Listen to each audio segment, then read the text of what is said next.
SCP-1305, Containment Class, Drigioni. SCP-1305 refers to a series of supposed anomalous interactions depicted in the journal of one Brandon Shawn. On the 12th of September 2003, neighbors reported unusual noises emanating from Brandon Shawn's residence. These sounds prompted a call to local authorities. Foundation agents embedded within the police force responded soon after, leading to the immediate quarantine of the house. SCP-1305, if real, is not conclusively linked to any known anomalous entities.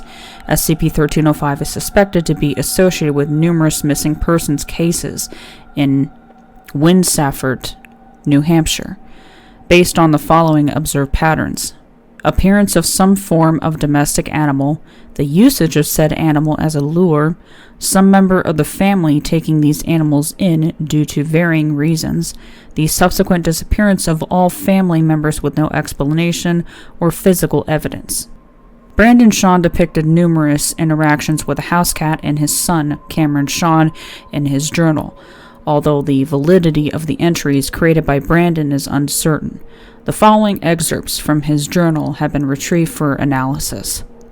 10th of July, 2003. I was making some scrambled eggs for Cam and me this morning when he came scampering on in, going on about that cat again. He said it was in the front yard. He really wanted me to look at it, so I let him tug me over to the bay window. Lo and behold, there's a cat. White little thing, bits of faded orange on it. Looked soft as ever, and was staring right at us. Must have heard Cam from the front yard or something. He asked if he could finally pet it, but I had to tell him no. He needed to eat first. After 10 minutes of scarfing down his breakfast, he ran outside, and the cat wasn't there. Wonder whose cat it is. Didn't see a collar or anything like that. One thing stopping me from calling it a stray was that it looked perfectly groomed and like it was just bathed. 13th of July, 2003. I helped Cameron pack up for his mom's earlier today. He was all abuzz and excited. Part of that hurt. I don't know. I'm not trying to be selfish, it's just he never seems to be as happy with me as he is with her. I worry that I'm doing something wrong. I want him to feel as safe and happy here as he does with Marianne. While I was sitting at the kitchen table after she picked him up, I heard something. Scratching sounds. Frantic, aggressive little clawing on wood-type noises. Hoping it's not those raccoons deciding my attic's prime real estate. Again. 21st of July, 2003. Cam's still at his mom's. Don't get him back till the 27th. That cat Cam wanted to pet came back. Was looking for him, I guess. I've been finding myself leaving out food for the little thing. Seen him once or twice more now, dashing across the yard or trying poorly to hide in the bushes. Poor thing must be hungry to keep plowing through bowls like it does. Always licks them clean. I've been thinking about Cam and the cat. Well, not the cat, just any cat. Cam would be a lot happier if he had a friend to keep him company at my house. Help him learn responsibility and the such. Taking care of a pet and whatnot. Mostly worrying about the price. Then again, I don't think I know a single person who owns a cat that says they spent money adopting it rather than taking in a poor little guy off the street. The cat looks healthy anyway. Going to wait until I have enough for a vet visit before I try to adopt the little guy. 22nd of July, 2003. Got off the phone with Marianne. She loves the idea. She even said when she drops him off on Sunday that she's going to give me a lint roller. Agreed to covertly see if Cam was allergic. I'll have to see if I myself am. Then again, I've been feeling off lately. I really hope it isn't the cat. And if it is, I really hope Marianne hasn't told Cam yet. 29th of July, 2003. Cam came into my room last night all spooked. Said he heard something scratching at his window. I let him spend the rest of the night in my bed while I got a pillow and a blanket on the ground. Told him it was probably just some branches from that tree in the back we needed to trim being blown around by the wind. In all honesty, I think it's some other critter in the house. Going to ask Garrison to come over later, help me search the house to see if anything's moved in. Cam, the little rascal, said he's going to try to spook the other kids with his story. 3rd of August, 2003. The cat was there again when I woke up. Thing had its head pressed against the glass. Eyes wide, ears up, motionless, watching me. Tail started moving when I sat up from my bed to stare back. Something ain't right with the damn thing. It ran the moment I tried to examine it, but it just looked off. Looked more like the thing was yanked away. I'm going to ask Mr. Nathans to let me look at his security camera footage. Things pointed right at the window. Plus, I'm worried about that cat. Think somebody might have tied a string to it and is yanking it away to scare people. But would explain why the damn cat always looks so clean. 8th of August, 2003. Gas prices are getting ridiculous, I tell you. Drove to the store today, got school stuff for Cam, milk, eggs, bread, and some extra cat food, and I swear the price went up at least 20 cents overnight. God knows it's going to take until Thanksgiving for it to drop back down, at least half of that. Speaking of cat food, I've looked at the footage. It looked weird, but I don't know. I've seen it since then, and it's been acting fine. Moving fine, too. Nothing crazy. I think it might have been hungry, clawing in my window like it was crazed. Then when I popped up, it got so scared and ran so fast it didn't run right. I don't know. I should start putting out more food for it. 10th of August, 2003. Well, Cam's gone, at Marianne's for the next 2 weeks. Gave Marianne a lunchbox and pencils for Cam. Also gave her $5 to help her with Cam's backpack. My boy's starting school next week, going into 4th grade. I'm proud of him. Marianne asked me about the cat when I was getting it, told her I was saving up a few hundred for the vet and buying everything for it. Before we made the drive, Cam had the cat in his arms asking if I could pet her. That rascal wants the cat, and he knows how to manipulate me to get it. Looked at me with those evil eyes of his. I gave in petting it. Had to be the softest thing I've ever felt. 13th of August, 2003.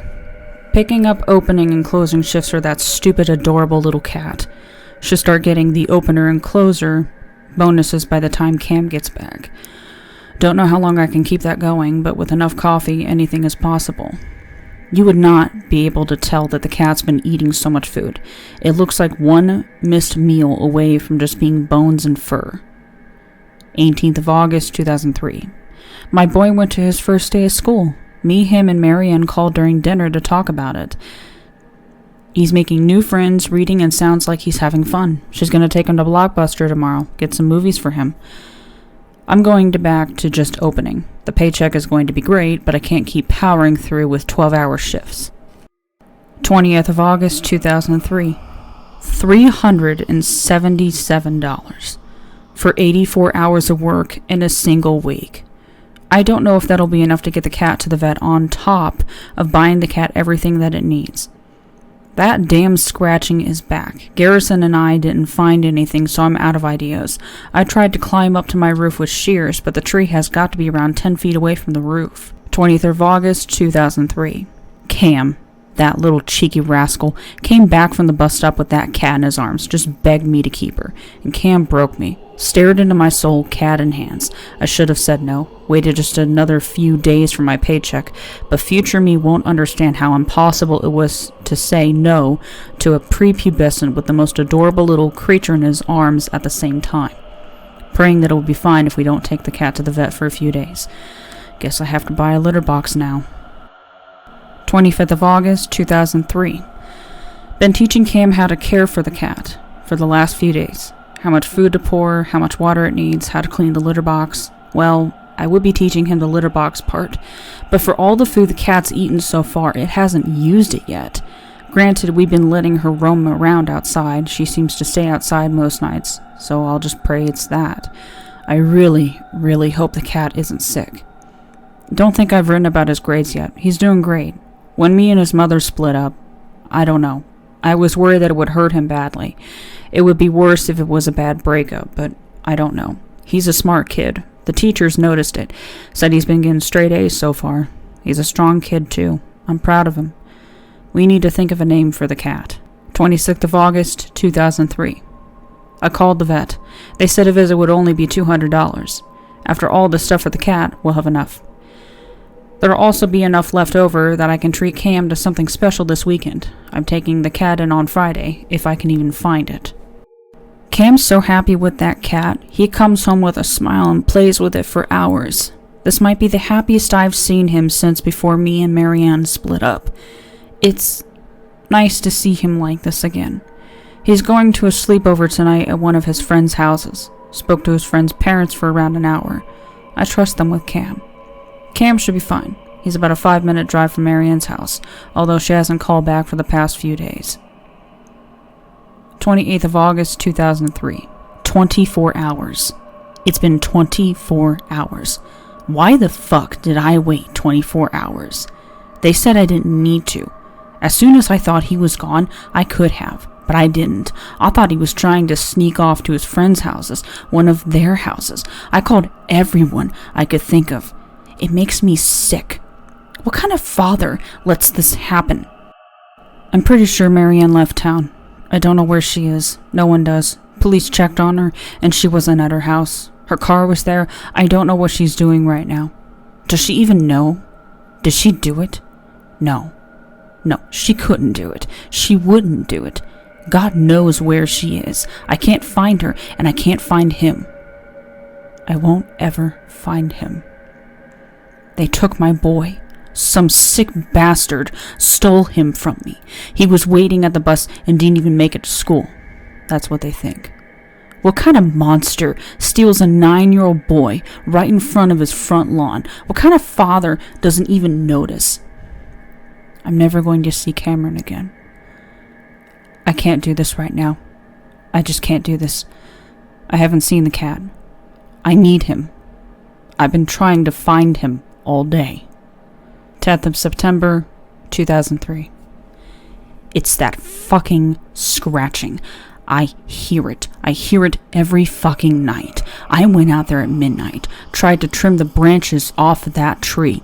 There wasn't even a breeze to move the branches. It doesn't matter. I've only been getting sleep when my body is too tired to know it's awake. The police gave up. They aren't going to look for my boy anymore. It hasn't even been 2 weeks yet, and they're giving up on my boy. It's over. I'm never going to see my boy again. I got my paycheck today. Garrison dropped it off at my place. The boss heard what happened and paid me for the hours I didn't work, even gave me overtime pay. Garrison was a welcome sight. He reminded me what day it was. He came in, checked up on me, brought me a pizza. Then we started to talk. I didn't want to talk about Cameron, so we talked about work, we talked about food, we talked about brewing wine, we talked about the world, we talked about everything. And then I broke. I wept. I wept in front of him. It wasn't anything specific that we were talking about. I just broke randomly. I didn't fully realize I was crying either. I didn't know what to do. I was sitting there crying in front of my best friend over my lost boy, and Garrison gave me a hug. He patted my back as I cried broken tears in his arms. I have no idea why he did that, but it was the best thing he could have done for me. I saw him. I saw my boy. He was in the yard, through my bedroom window. I saw him. I saw my boy. I brought him home. He's home. It's my boy. He's back. He's safe. He's home. He stood right there waving as I brought him in. I must have tackled him to the ground because I found myself and him hugging on the ground when he returned. He's inside now. God, he was so hungry. He's still eating. But it doesn't matter. He's safe. He's here. He's home. But my son is hurt. Cameron isn't moving quite right. Special Containment Procedures. As SCP-1305 has supposedly concluded, containment efforts are focused on maintaining the fabrication of the Shawn family's death. Until SCP-1305 is confirmed to exist, the residence of Brandon Shawn remains secured and off limits.